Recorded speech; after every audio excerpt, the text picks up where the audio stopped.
Rahmat Zohidjon aka, sizga ham sog' bo'ling, salomat bo'ling, ishlaringizga omad, hamkorligimiz abadiy bo'lsin.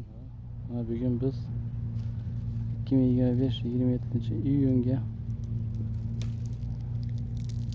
Anguzal agroservisini bio'g'itlardan foydalangan bug'doyimizni o'rib yig'ishtiryapmiz.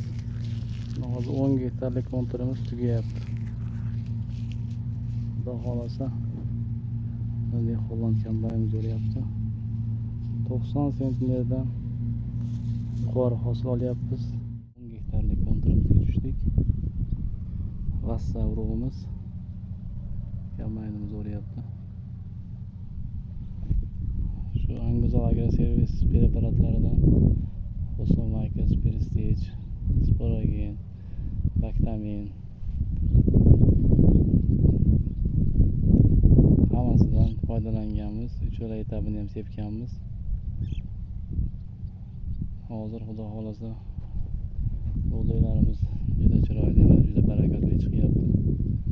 Doim barakasini bersin. Ko'pchilik rizqi.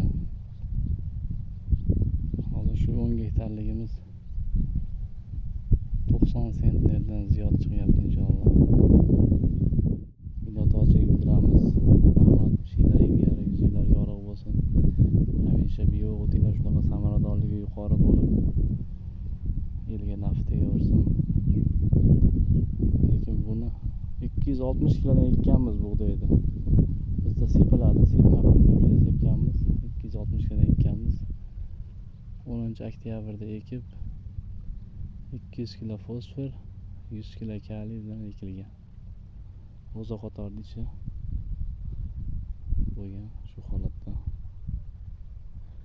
300 kilo azotli o'g'it berdik, selitra 300 kilo selitra berganmiz. Qolganini shu Anguzal agroservisini bio'g'itdan foydalanganmiz.